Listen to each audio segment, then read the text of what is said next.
안녕하십니까. 현대경제연구원 이혜정입니다. 오늘은 글로벌 환경 변화와 남북 교류 협력의 과제에 대해서 좀 말씀을 드리고자 합니다.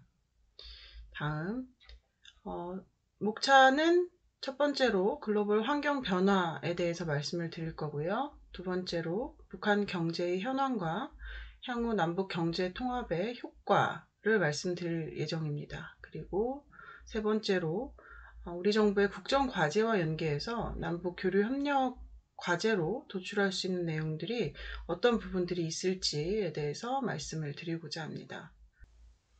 첫 번째로 글로벌 환경 변화입니다. 우리는 지금 20세기 냉전의 산물인 한반도의 분단을 완전히 극복하지 못한 채로 21세기 신냉전까지도 직면하고 있는 상황이죠. 이 한반도는 한미일 대 중러 북이 맞붙는 최전방이자 신냉전의 대표적인 격돌지로 퇴화할 가능성도 있습니다. 이 한반도 문제가 남북한 당사자 문제로만 그치는 것이 아닌 특성을 고려해서 이 동북아와 세계 평화에도 긍정적인 촉매제가 될 수 있도록 유엔의 정신과 보편적 가치에 육각한 통일 미래에 대한 고민이 필요하겠습니다. PPT 사진에서 보시는 것처럼 한미일 캠프 데이비드 정상선언 이후에 또 러시아와 북한 간의 정상회담이 개최되고 이런 상황에서 한미일 대 중러 북의 갈등이 고조되는 것이 아닌가 하는 우려들이 높아지고 있는 상황이죠. 여러분 잘 기억하시는 것처럼 이 러시아의 우크라이나에 대한 침공은 우리가 함께 목격을 했습니다. PPT의 마지막 사진에서 보시는 것처럼 이 우크라이나의 키이우에 위치한 삼성전자의 건물이 러시아군의 미사일 공격으로 파손된 모습을 보실 수 있는데요. 러시아와 우크라이나 전쟁으로 인해서 실제로 고육과 고환율, 고금리의 경제 악재들이 겹치고 있는 모습들을 상징적으로 보여주고 있는 사진이라고 보실 수가 있겠습니다. 군사적 긴장을 고조하는 이 북한의 핵미사일 개발 등의 도발 행위에 대해서 우려가 높아지고 있는 상황이고, 또 헌법적인 정신에 따라서 러시아의 우크라이나 침공과 같은 침략적인 전쟁을 부인한다라는 게 지금 우리 정부의 정책 방향이죠. 앞으로 지금 사실 한반도도 기술적으로는 전쟁 상태이죠. 우리는 휴전 상태이기 때문에 이런 한반도에서도 이런 힘에 의한 현상 변경 시도가 일어나지 않도록 우리가 지속적으로 평화를 관리해 나가야 하는 상황입니다. 우리 헌법 4조에서는 이 대한민국은 통일을 지향하며 자유민주적 기본 질서에 입각한 평화적 통일 정책을 수립하고 이를 추진한다라고 규정을 하고 있죠. 또한 이러한 헌법 정신에 따라서 국제 평화 증진과 인류 공영에 이바지할 수 있는 평화 통일을 추구하고 개인의 자유와 행복이 보장되는 통일 미래에 대한 공감대 형성도 필요한 상황입니다. 이 통일 미래에 한반도의 청년들이 자유와 행복을 누리며 살 수 있는 통일 공동체를 건설하는 기반 조성과 이에 기여하기 위한 우리 청년들의 역할에 대한 고민들도 필요한 상황인데요. 지난 9월 20일 대통령이 유엔 총회 기조연설을 하셨죠. 윤석열 대통령께서 국제사회가 연대해 개발과 기후, 디지털 분야에서의 글로벌 격차를 완화해야 한다라는 내용의 기조연설을 하셨습니다. 내용들을 좀 자세히 살펴보면 이 가치 분열이나 경제 위축, 식량이나 에너지 위기 속에 안보와 경제, 기술, 보건, 환경, 문화 등 모든 분야에서 국가 간의 격차가 커지고 있는 상황이라고 우려하면서 이런 격차를 줄이고 상생해 나가기 위해 국제사회가 강력하게 연대해 나가야 한다라는 내용의 기조연설을 하셨습니다. 실제로 우리는 2024년부터 2025년까지의 임기로 안보리 비상임이사국으로 선출이 됐기 때문에 이 안보리 비상임 이사국으로서 국제 평화와 안전 수요를 위한 책임 있는 역할을 수행해야 하는 입장입니다. 북한의 핵미사일은 이 세계 평화에 대한 중대 도전으로 인식이 되고 있고, 러시아와 북한 간의 군사거래 역시 우크라이나뿐만 아니라 우리 대한민국의 안보와 평화를 겨냥한 도발이며, 이 동맹국과 우방국들은 이를 그냥 두고 보지 않겠다라는 것이 우리 정부의 입장입니다. 지난 2021년에 유네스코에서 사이언스 리포트가 발표가 됐습니다. 이 사이언스 리포트의 내용들을 좀 읽어보면 국제사회의 경제성장에 대한 가장 중요한 화두는 디지털 전환과 녹색 전환이다. 또한 이 디지털 전환과 녹색 전환은 각각 가는 것이 아니라 디지털 전환과 녹색 전환이 함께 동시에 이루어지는 이중 전환의 시대를 우리가 맞고 있다. 이 디지털 전환과 녹색 전환이라는 이중 전환을 우리가 제대로 적응하지 못하면 더 이상 경제가 성장해 나가기 어려울 것이다 라는 경고성 메시지의 보고서였습니다. 이 보고서의 내용들을 좀 읽어보면 디지털 기술이 미래의 경쟁력으로 강조되면서 이에 대한 투자가 확대되고 있고, 유엔의 지속가능 발전 목표 SDGs와 기후변화가 이 세계적인 과제로 부상하면서 녹색 전환도 강조되고 있다라는 내용들을 적어놓고 있습니다. 또한 이런 디지털 전환, 녹색 전환이라는 이중 전환의 시기에 더욱더 각 국가 간, 선진국과 개발도상국 간의 국가 간의 격차, 그리고 국가 내에서도 도시와 지역 간, 도시와 농촌 간의 지역 간 격차가 더욱 커지고 있는 상황이기 때문에 이런 국가 그리고 지역 간의 불균형을 해소할 필요가 있겠다라는 문제 역시 같이 제기가 되었는데요. 이러한 국가 간, 지역 간 격차 문제는 다양한 경제, 사회적인 문제를 야기할 수 있기 때문에 이 부분에 대해서 온 인류가 함께 고민해 나갈 필요가 있다라는 지적을 한 보고서였습니다. 이 보고서의 내용은 결국 유엔의 지속가능 발전 목표의 중요한 가치들을 담고 있는 보고서였다고 볼 수가 있을 텐데요. 유엔의 지속가능 발전 목표는 모든 온 인류가 다 함께 지켜야 할 목표라고 유엔에서 정해놓고 있고, 2016년부터 2030년까지 국제사회가 다 함께 지속가능 발전의 실현을 위해서 다 함께 달성해야 할 공동 목표로 지정이 되어 있습니다. 사회적 포용과 경제 성장, 지속 가능한 환경이라는 세 개의 분야를 아우르는 국제사회 최대의 공동 목표라고 할 수 있겠죠. 경제와 사회, 환경의 포괄적인 지속 가능성을 목표로 people, 인간과 planet, 지구, prosperity, 번영, peace, 평화, partnership 이라는 5개의 P의 영역에서 인류가 나아가야 할 방향성을 17개의 목표와 169개의 세부 목표, 247개의 이행 지표로 제시를 하고 있습니다.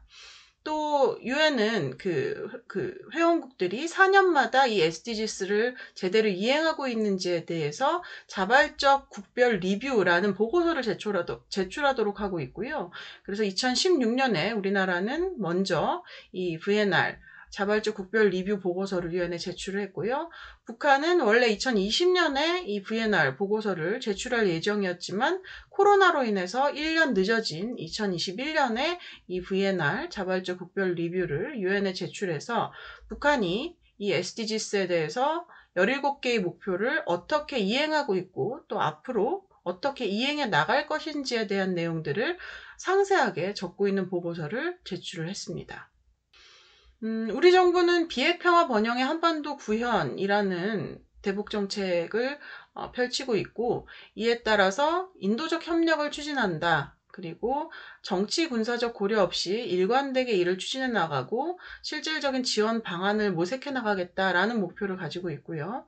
우선은 코로나 방역과 관련한 협력이나 취약계층, 영유아나 산모 지원, 전염병 대응과 같은 보건의료 협력으로 점차 인도적 협력의 범위를 확대해 나갈 수 있다라는 내용을 통일부 업무보고안에 담고 있습니다. 또한 남북 그린 대땅뜨라는 개념 안에 비제재 분야에서는 상호 간의 현안에 관한 협력을 통해서 한반도의 평화통일 기반을 구축할 수 있다라는 내용을 담아두고 있고요. 이 안에 미세먼지나 자연재난, 기후위기 공동대응과 같은 환경협력을 추진해 나갈 수 있다라고 정해놓고 있습니다. 산림과 농업, 수자원과 같은 부분에서의 지속가능한 협력을 추진해 나갈 수 있고, 남북 접경지역 DMZ를 대상으로 한 협력도 추진해 나갈 수 있다라는 입장이고, 이를 단기, 중장기 남북 그린 대땅뜨 추진 계획을 수립해서 점차적으로 체계적으로 추진해 나간다라는 입장입니다.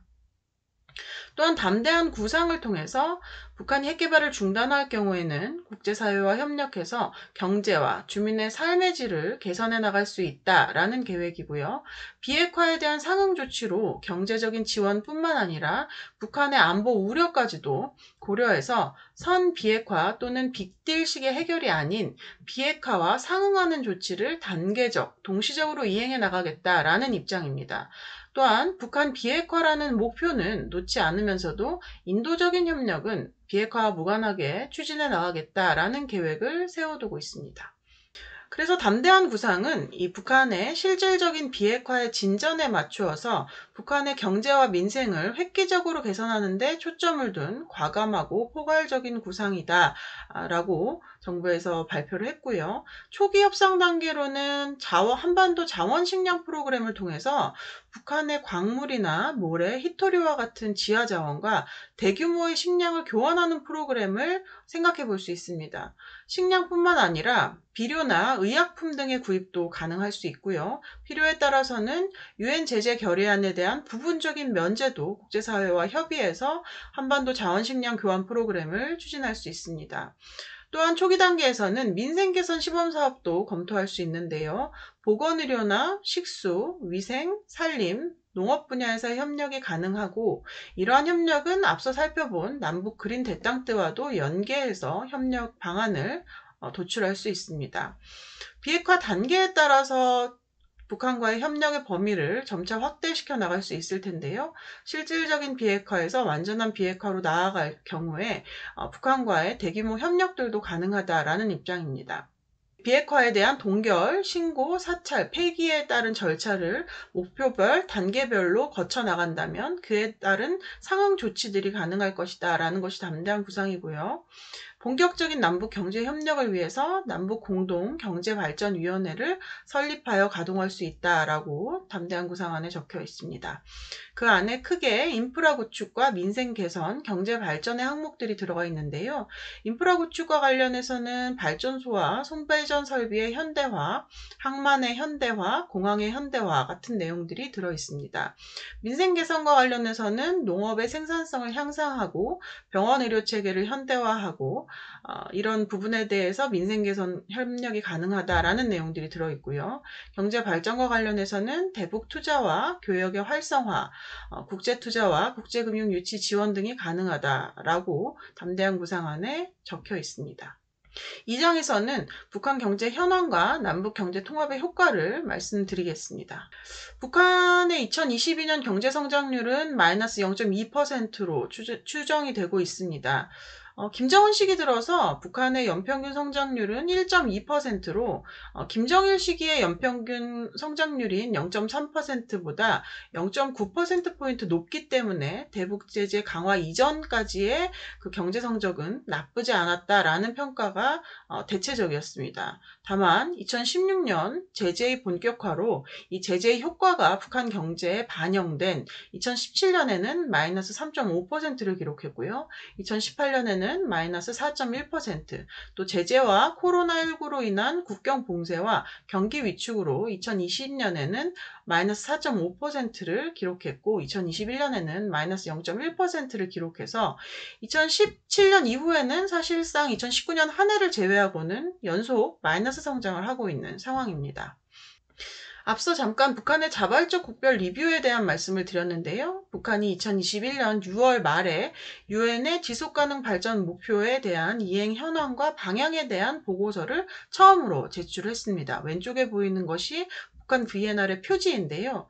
이 북한의 VNR 안에 북한이 스스로 적어놓은 경제성장률 추이를 보면 2015년에 4%, 2016년에 8%, 그리고 2019년에 4.3%로 적혀 있습니다. 한국은행에서 보고 있는 수치랑은 제법 격차가 큰데요. 다만 북한에서 발표하고 있는 발표치의 추이와 남한에서 발표하고 있는 발표치의 추이가 유사하다라는 측면에서 우리의 한국은행이 추정하고 있는 북한의 경제 성장률의 추이는 분명히 제대로 반영되고 있다라고 볼 수 있는 지표입니다. 북한에서 VNR 목표 8번에 관한 내용을 적어두면서 북한이 왜 경제성장에 실패했는지를 스스로 인정하고 있는 부분이 있어서 이 부분을 좀 소개해드리고자 합니다. 이 목표 8번은 자립적이고 지식 기반의 경제 구축 및 모든 인민을 위한 일자리 보장에 관한 내용이 적혀 있고요. 이 목표 8번에 관한 이행 상황으로는 2016년부터 2020년까지의 전략 목표 달성과 연 5% 이상의 성장에 실패했다라고 북한 스스로가 경제 성장을 달성하는 것을 실패했다라고 인정을 하고 있습니다. 다만 자력으로 지속적인 경제 발전을 이룩할 수 있는 기반은 마련했다라고 자평을 하고 있는데요. 북한 스스로가 인정하는 실패 요인은 다음과 같습니다. 이 지속적인 대북 제재와 봉쇄, 심각한 자연재해, 그리고 장기화된 세계보건위기, 코로나19를 의미하는 것이죠. 때문에 이 북한이 경제성장을 달성하지 못했다라고 스스로 지적을 하고 있고요. 또한 이 경제 부문 간의 차이를 낮추고 경제 관리의 효율성을 높일 필요가 있겠다라는 이야기를 하고 있습니다. 또 추후에 목표 8번을 달성하기 위해서 국가경제발전 5개년 계획을 통한 모든 경제 부분에서의 생산 정상화를 도모하고 경제 관리를 개선하고 자원을 개발해 나가겠다라는 내용을 담아두고 있습니다. 국제사회의 대북 제재는 북한의 4차 핵실험을 계기로 제재의 성격 자체가 변화했습니다. 대북 경제제재 관련 유엔 안보리 결의안은 총 9차례 채택이 됐는데요. 말씀드린 것처럼 4차 핵실험을 계기로 채택된 2270 이전까지는 WMD 확산, 대량 살상 무기 확산을 막기 위한 이 표적 제재, 소위 스마트 제재 방식으로 이 대량 살상 무기 확산에 집중을 한 제재였다면 2270 후 이후부터는 북한 경제 전반을 겨냥한 포괄적인 제재로 변화했습니다. 그래서 북한이 가장 아파할 만한 부분에 대한 제재가 이루어진 것인데요. 예컨대 북한의 근로자 파견이라든지 아니면 북한이 주로 그동안 수출해 오던 주요 무연탄이나 철광석 이런 부분은 수산물에 대한 북한의 수출을 금지하는 이런 제재라든지 아니면 북한과의 합병합작 사업을 금지하는 이런 제재들로 인해서 북한 경제에 직접적으로 굉장히 큰 타격을 미치고 압박을 미칠 수 있는 이러한 제재들이 채택이 되어서 굉장히 촘촘하게 제재가 이행되고 있습니다. 때문에 북한이 지금 외화를 획득할 수 있는 방법들이 굉장히 제한적이고요. 그 가운데 북한이 고민할 수 있는 부분들 중에 하나가 이 가상화폐 탈취였습니다. 그래서 유엔 안보리 대북제재위원회 전문가 패널 보고서에 따르면 북한이 지속적으로 가상화폐 탈취를 위해서 고민을 하고 있고 김숙희, 라자루스와 같은 이 사이버 공격들이 지속되고 있다라는 부분에 대해서 이 제재위 전문가 패널 보고서에서 우려를 표하고 있습니다. 이에 따라서 한미일은 이 북한의 거듭된 미사일 발사에 대해서 규탄을 하고 북한의 핵 개발을 단념하기 위한 국제사회 노력을 강조하면서 북한의 해외 노동자 파견이나 불법적인 사이버 활동 등에 대해서 적극적으로 대응해서 대북 제재를 촘촘히 이행할 수 있도록 국제사회의 적극적인 제재 이행 노력을 기울여 나가겠다라는 입장을 한미일이 공동으로 밝힌 바 있습니다. 다음은 북한의 산업입니다. 2017년 이전까지는 전 산업 부분에서 대체로 북한 경제가 성장세를 유지해온 것들을 볼 수 있습니다. 광업 부분은 대북 제재의 직접적인 영향을 받아서 2017년 이후부터는 생산과 투자가 급격하게 감소하는 모습을 확인하실 수 있습니다. 경공업은 2016년 이후 제재에 대응해서 자강력 제일주의와 같은 국산화 강조, 그리고 중화학공업보다는 양호한 모습을 보여왔지만 코로나19로 인한 북한의 자발적인 국경 봉쇄로 인해서 원부자재나 중간재의 수입이 감소하면서 경공업의 생산이 악화되는 모습을 보여주었습니다. 유통업이나 관광업 같은 경우는 직접적인 제재 대상은 아니기 때문에 서비스업 부분에서는 성장세를 보여왔지만 2020년 이후에는 국내 생산품 자체가 감소하고 코로나로 인한 지역 간 이동 통제나 장마당의 영업시간의 제한으로 인해서 이런 서비스업 파트에서의 성장세도 하락하는 모습들을 보실 수 있습니다. 최근 북한의 식량 사정입니다. 김정은 정권 출범 이후에 식량 생산량은 연평균 465만 톤 정도는 유지를 하고 있습니다. 이러한 생산량은 북한 김정은 시기에 도입된 분조관리제 하에 포전 담당 책임제가 긍정적으로 작용했기 때문인 것으로 보이는데요. 여전히 북한의 농업 생산량은 이 기후의 영향을 굉장히 많이 받습니다.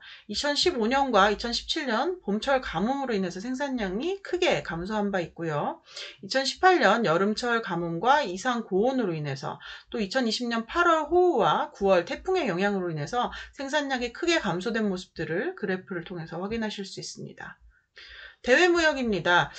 북한의 대외무역은 만성적인 무역 적자 속에서 대중 의존도가 점차 심화되는 모습들을 보이고 있는데요. 2021년 7.1억 달러로 1955년 이후 북한의 무역액 자체가 최저액을 달성한 바 있습니다.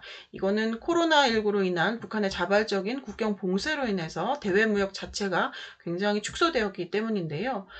2010년부터 2022년까지 북한의 무역수지 적자는 평균 12.7억 달러를 기록하였습니다. 특히나 2017년 대북제재가 강화된 이후에는 평균 15.9억 달러를 기록하고 있다는 것이 특징적인데요. 2008년 이후 남북관계 경색으로 인해서 북한의 대중무역 의존도는 급증했습니다. 2008년 73%에서 2010년 83%, 2022년에는 96.7%까지 올라간 것들을 확인하실 수 있습니다. 고강도 대북제재와 코로나19의 여파로 인해서 주요 산업의 생산, 고용, 이 악화되고 이 물가 상승이나 실질소득 감소 또 국제사회 지원 축소들이 이루어지면서 북한이 굉장히 제재로 인한 소득과 소비, 후생 수준 전반에서 북한 주민들이 압박을 받고 있는 모습들을 보여주고 있는 그래프고요. 따라서 북한은 자력갱생과 정면 돌파전을 통해서 이 대북제재와 코로나19라는 악재를 대응하기 위해서 노력하고 있는 모습입니다. 북한의 국경 봉쇄 장기화는 북한 주민들의 영양 상태를 악화시켜서 인구 사회학적인 문제까지도 야기할 우려가 있다라는 문제 제기가 국제기구를 통해서 제기되었습니다. 2020년 국경 봉쇄 이전까지는 북한 주민들의 식생활은 2000년대에 비해서 점차 나아지고 있었지만 국경 봉쇄 이후에 북한 주민들의 식생활은 급격히 악화되는 것들을 확인하실 수 있습니다. 2021년 WFP는 북한의 식품 소비 점수가 2019년에 비해서 크게 낮아져서 용인 가능한 수준의 식품을 소비하는 계층은 0.63%에 불과한 것으로 나타났다라고 밝혔는데요. 특히나 최근 북한 주민들이 섭취하는 식품의 다양성이 크게 축소되어서 콩이나 육류, 어류나 계란, 과일, 채소, 지방질의 섭취가 현저히 감소한 것으로 나타났습니다. 이와 같은 불균형한 영양소 섭취가 장기화될 경우에는 성장 발달의 장애나 지적인 능력 그리고 체력이 저하되는 그래서 인구 사회학적 문제를 야기할 우려가 있습니다. 북한 경제는 경제 핵 병진 노선에서 이 사회주의 경제 건설 총력 집중 노선으로 그리고 다시 정면 돌파전으로 경제 전략들이 변화하는 모습들을 보실 수 있습니다.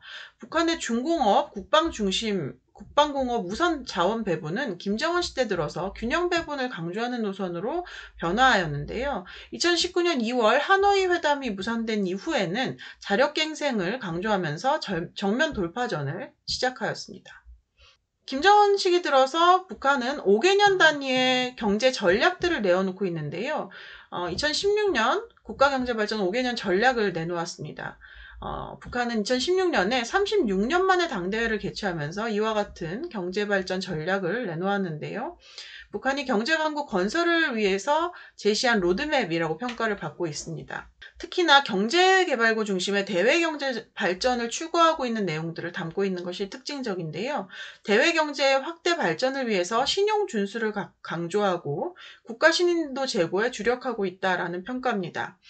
북한은 2013년부터 경제개발구 개발에 유리한 투자 환경을 구축할 것을 강조를 하면서 5개년 전략의 성공을 위해서 전력 문제를 해결하고 석탄, 금속, 철도, 운수와 같은 인민경제의 선행 부분을 발전시키고 북한식의 우리식 경제관리 방법이라는 사회주의 인센티브 방식을 통해서 북한 나름대로의 생산력 제고를 위한 고민들을 담고 있는 것이 이 국가경제발전 5개년 전략입니다. 김정은식의 대내 경제정책은 우리식 경제관리 방법이라는 것이 굉장히 특징적인데요. 기업의 자율성을 제고하는 김정은식의 인센티브 방식이라고 볼 수 있습니다.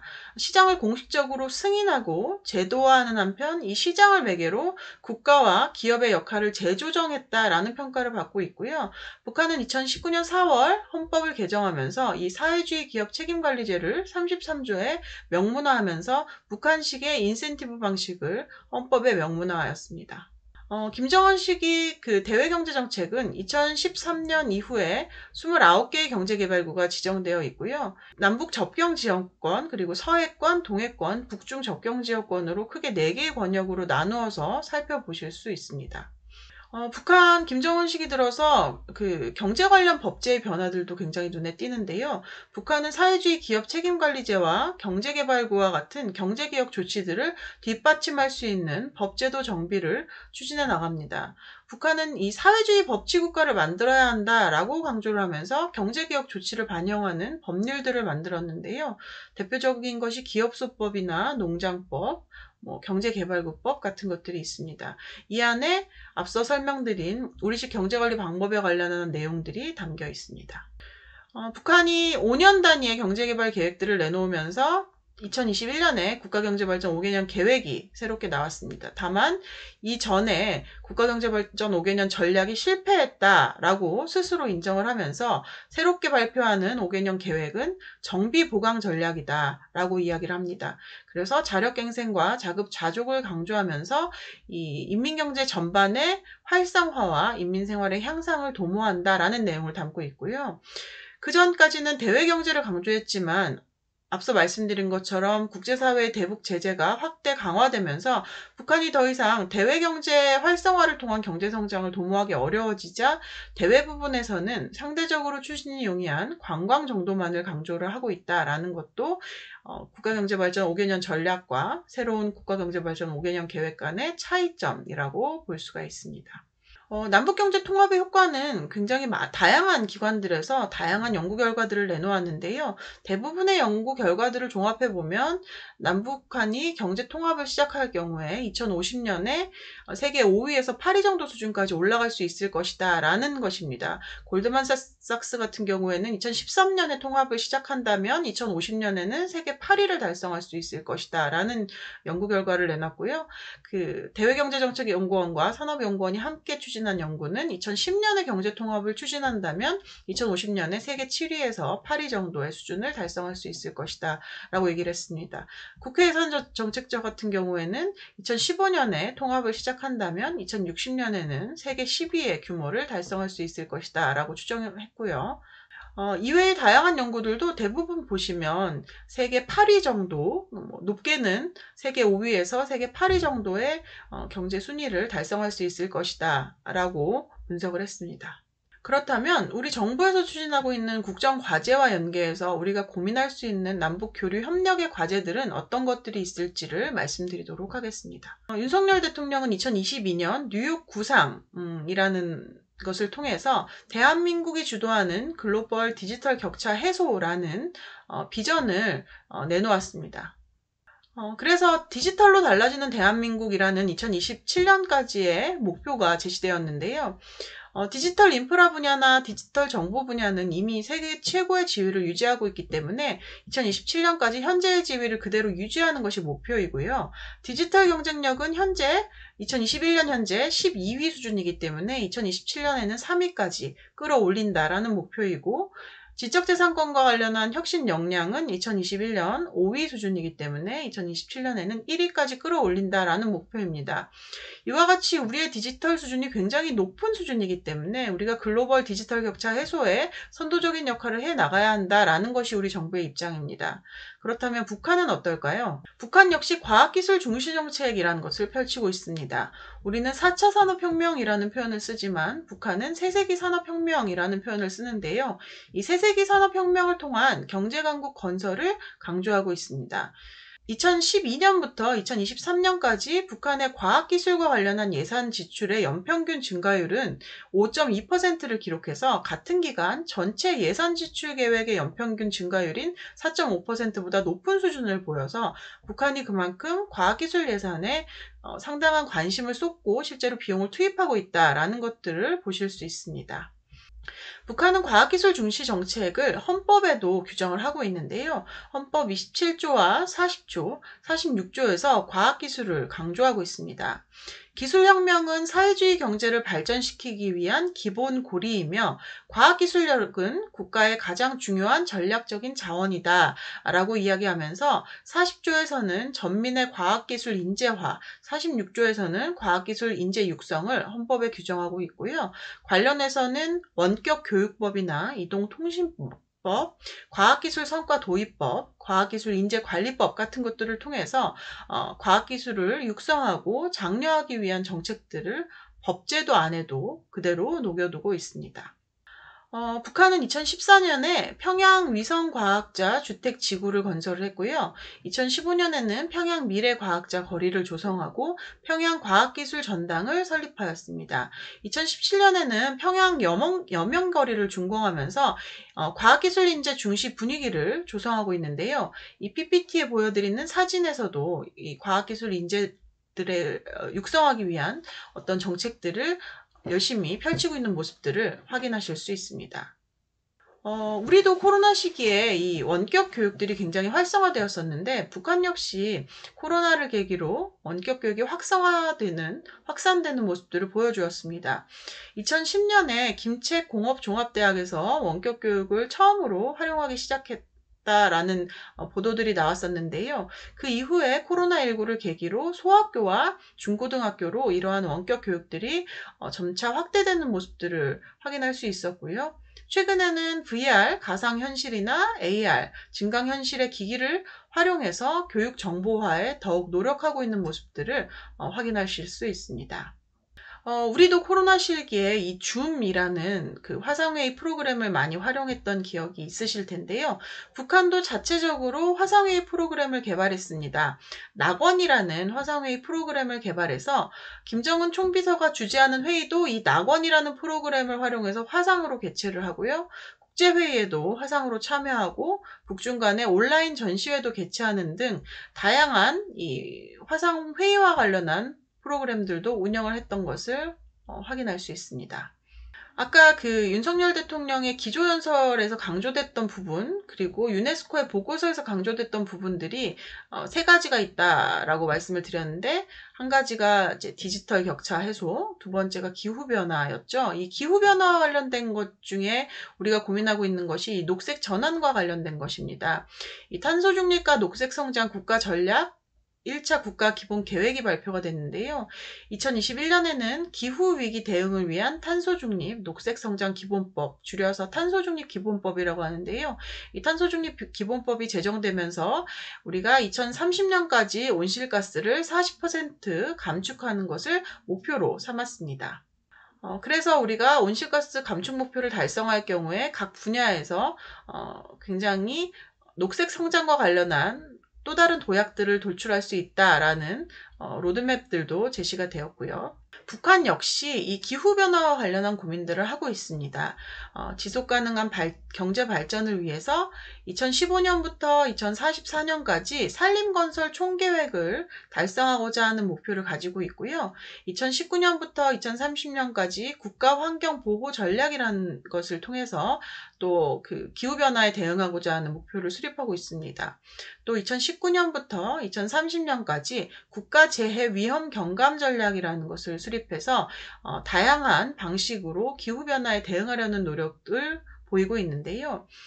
북한이 2016년에 제출한 1차 온실가스 감축 목표에 따르면 2030년까지 8%를 감축할 수 있다라고 이야기하면서 북한 스스로가 노력할 때는 8%까지 감축을 할 수 있지만 국제사회가 지원을 해줄 경우에는 32.25%를 추가로 감축할 수 있다라고 목표를 설정해 두고 있습니다.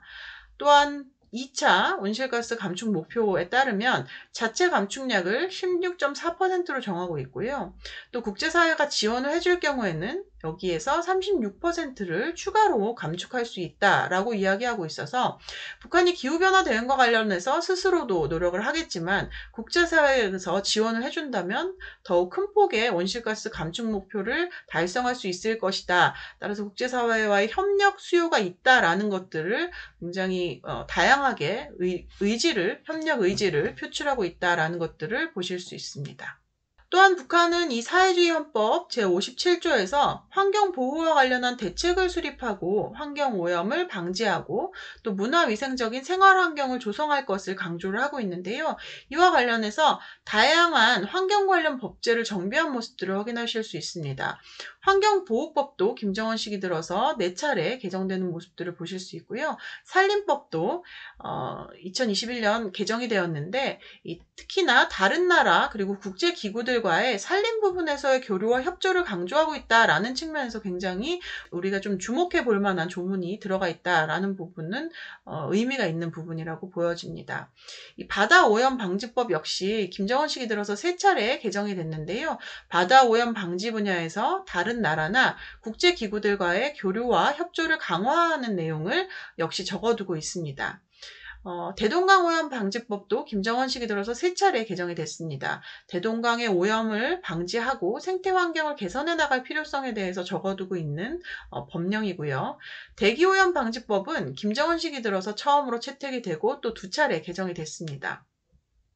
그래서 대기환경보호제도를 통해서 인민들의 생명과 건강을 보호하고 생태환경을 개선해 나가겠다라는 내용을 담고 있고요.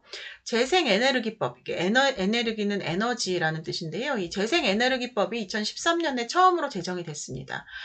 역시 재생에너지 사업을 통해서 인민생활 향상과 국토환경 보호를 도모하겠다라는 내용들이 적혀 있고요.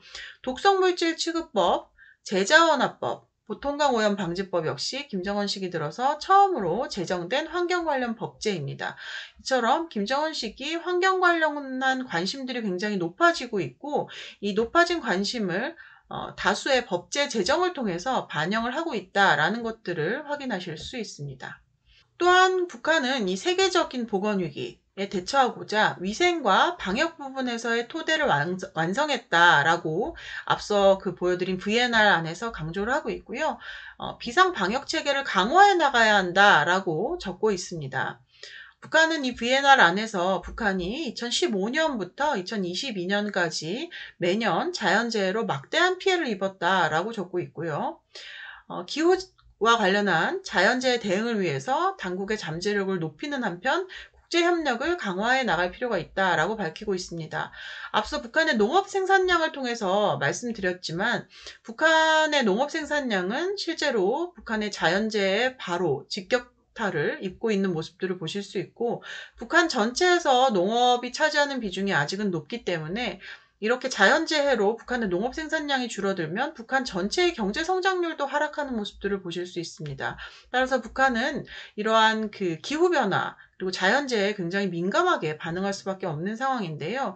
이에 따라서 북한은 2014년 김정은 시기 들어 처음으로 재해방지 및 구조복구법이라는 것을 제정을 하고 3차례 개정을 했습니다. 그래서 재해방지나 비상재해 위기대응, 재해구조와 복구를 통해서 국가의 안전과 인민의 생명과 안전을 보호하고 국가와 국민의 재산을 보호하고 재해와 관련해서 다른 나라나 국제기구들과의 교류와 협조를 강화해 나갈 것을 강조하는 내용을 담아두고 있습니다. 또한 코로나 시기 북한이 코로나에 대응하면서 2020년 8월 비상방역법을 처음으로 채택을 하였습니다. 이후 3차례의 개정을 통해서 비상방역 사업의 질서 수립을 통해 국가의 안전과 인민의 생명 안전을 보호하고 사회경제적인 안정을 보장해 나가겠다라는 내용을 적고 있고요. 전 군중적인 비상방역 동원과 관련한 원칙을 이 비상방역법 안에 적어두고 있습니다. 또한 전염병 예방법 역시 이 김정은 시기 들어서 5차례 개정이 된 것들을 확인하실 수 있는데 이 전염병의 예방과 치료와 관련해서 질서 수립을 통해 국가의 안전과 인민의 생활 안전을 보장하고 전염병 예방 분야에서도 다른 나라와 국제기구들과 내 교류와 협조를 발전시켜 나가겠다라는 내용들을 전염병 예방법 안에 적으면서 북한이 재해와 관련해서 나름대로 좀 발빠르게 법제를 정비하고 이와 관련한 어떤 규율들을 만들어 나가려고 하는 모습들을 확인해 보실 수 있습니다. 우리의 국정과제와 연계한 남북교류협력 과제의 세 번째인데요. 앞서 말씀드린 것처럼 지금 유네스코에서 강조하고 있는 것이 글로벌 격차 해소에서 디지털 격차 해소와 기후변화 대응, 그리고 세 번째가 지역 간, 국가 간 격차 해소였습니다. 우리나라 같은 경우도 지역 간 격차가 아직 해소되지 못한 측면이 많이 있어서 우리 정부는 지역 주도의 균형 발전을 통해서 이 지속 가능한 대한민국을 구현해 나가겠다라는 목표를 세워두고 있고요. 국정 목표 6번에서 대한민국 어디서나 살기 좋은 지방시대를 열어나가겠다라는 약속을 하고 있습니다. 우리 정부의 국정과제 국민께 드리는 약속 21번을 좀 살펴보면 진정한 지역 주도의 균형 발전 시대를 열겠습니다. 라고 이야기하면서 이 안에 국정과제 4개를 적어두고 있습니다. 이 지방시대 실현을 위한 지방분권 강화, 그리고 지방자치단체의 재정력 강화, 지역인재 육성을 위한 교육 혁신, 지방자치단체의 자치 역량, 소통, 협력 강화에 관한 내용을 구체적인 국정과제로 적어두고 있고요. 국민께 드리는 약속 22번에서 혁신 성장 기반 강화를 통해 지역에 좋은 일자리를 만들겠습니다. 라고 약속을 하면서 그 안에 3개의 국정과제를 제시하고 있습니다. 기업의 지방 이전과 투자를 촉진해 나가겠다라는 것이 한 가지고요. 공공기관의 이전과 같은 지역 성장 거점을 육성하겠다라는 것과 지역 맞춤형 창업 혁신 생태계를 조성해 나가겠다라는 국정과제를 제시하고 있습니다. 마지막으로 23번 국민께 드리는 약속에서는 지역 스스로 고유한 특성을 살릴 수 있도록 지원하겠습니다. 라는 약속을 하면서 그 안에 3개의 국정과제를 제시하고 있는데요. 첫 번째가 지역 특화형 산업 육성으로 양질의 일자리를 창출하겠다라는 내용이고요. 두 번째가 지역사회의 자생적 창조 역량을 강화해 나가겠다라는 것입니다. 그리고 마지막 세 번째가 지방 소멸 방지와 균형 발전 추진 체계를 강화해 나가겠다라는 것인데요.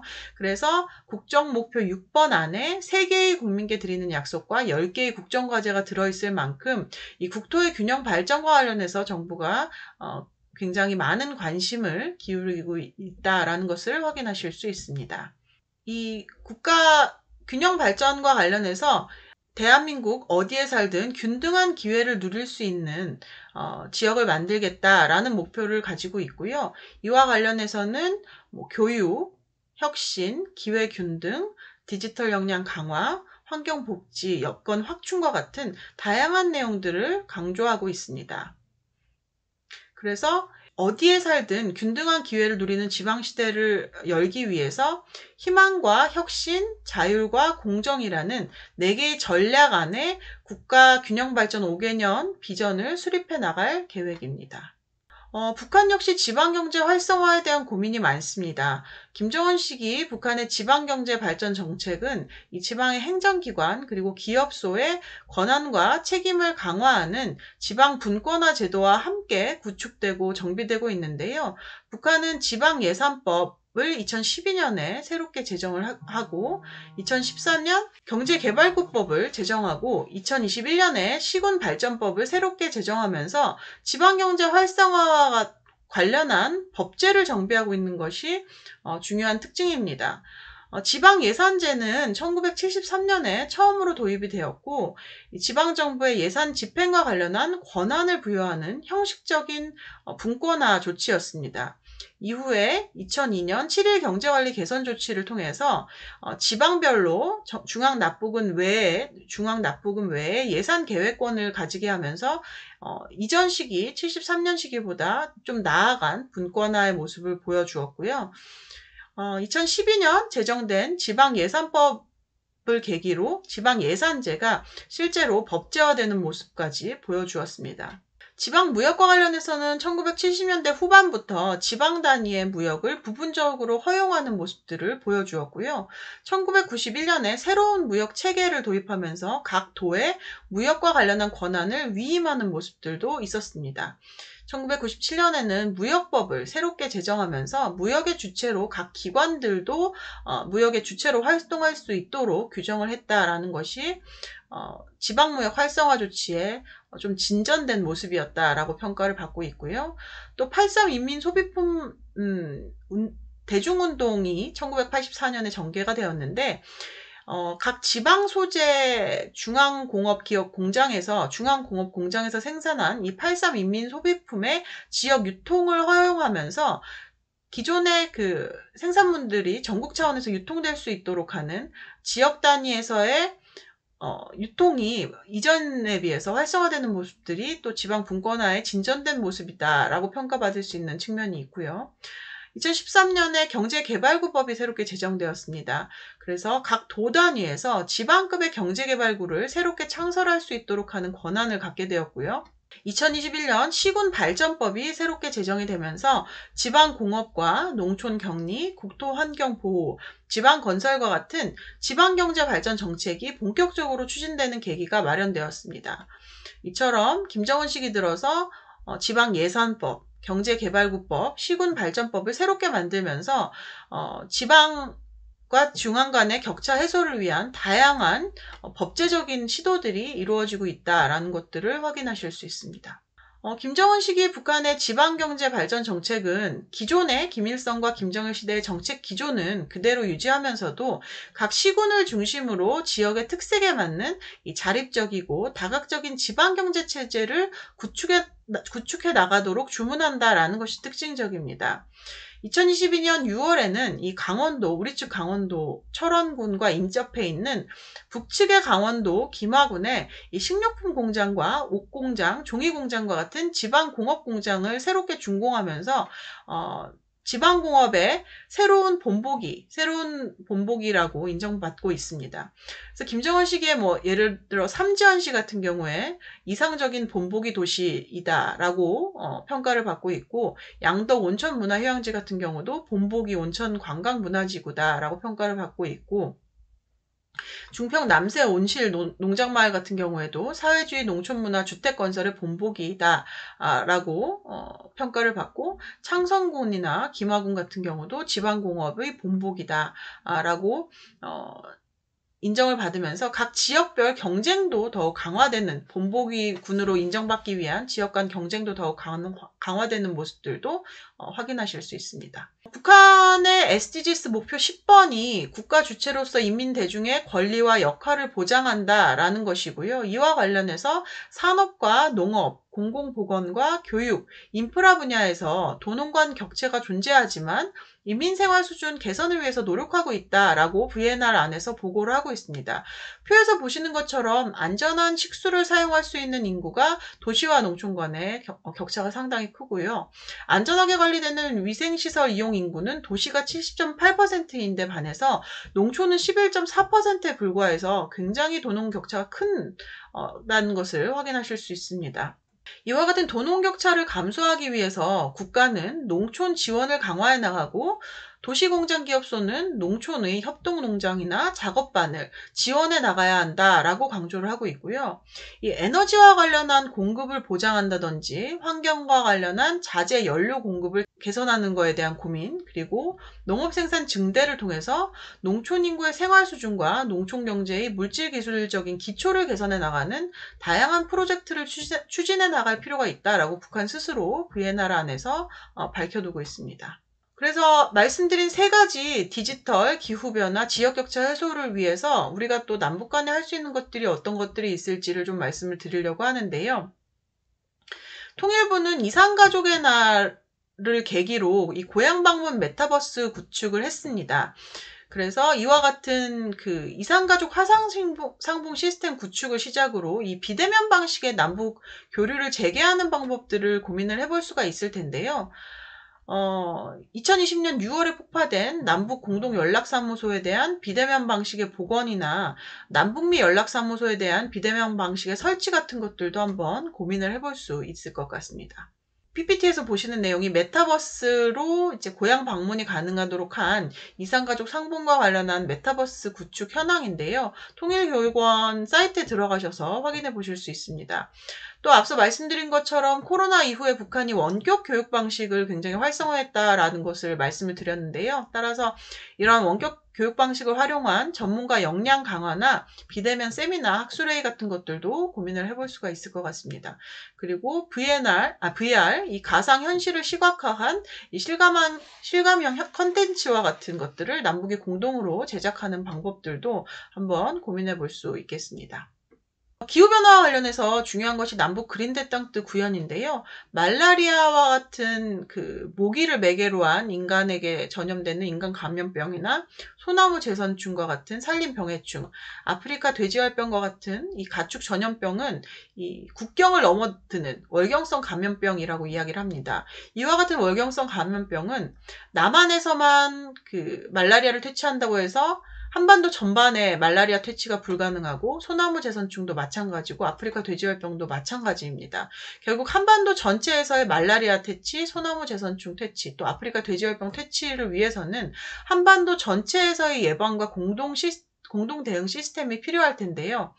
예컨대 말라리아와 같은 경우는 우리가 말라리아 퇴치국으로 WHO로부터 이미 인정을 받은 바 있지만 이후 다시 접경 지역에 있던 군인이 말라리아에 감염되면서 다시 우리 남북의 접경 지역의 경기 북부와 강원도 지역에 다시 말라리아가 확산되는 모습들을 과거 우리가 경험한 바 있습니다. 따라서 이러한 말라리아를 퇴치하기 위해서는 남쪽 지역에서만 말라리아 퇴치를 하고 예방을 하는 노력을 한다고 해서는 한계가 있다라는 것을 말씀드릴 수 있고요.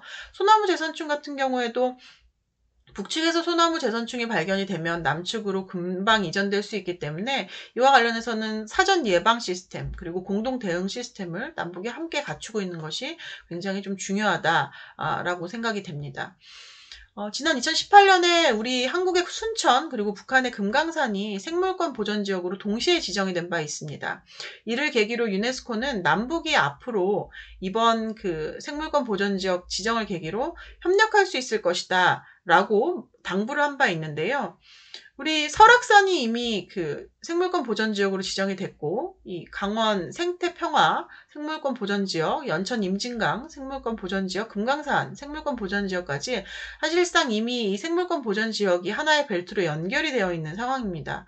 따라서 남북이 공동으로 DMZ 유네스코 접경 생물권 보전지역 지정을 위한 논의를 하는 것들도 충분히 검토해 볼 수 있는 과제라고 생각이 됩니다. 또한 기후변화로 인해서 주요 농작물들의 재배 적지가 북상하고 있기 때문에 한반도 전체의 농업 생산성과 이 식량 안보 확보 차원에서도 이 접경 지역인 강원도와 경기도를 중심으로 우량 품종을 개발하고 이 품종 보존에 대한 공동 연구를 한다든지 농업협력 특구를 조성하는 것도 충분히 검토해 볼 수 있습니다. 또한 수온 상승으로 이 연근해 해역의 한류성 어종이 감소하고 있기 때문에 이런 난류성 어종이나 아열대 어종의 비율이 높아지는 상황에 대해서 남북이 공동으로 대응할 필요가 있겠는데요.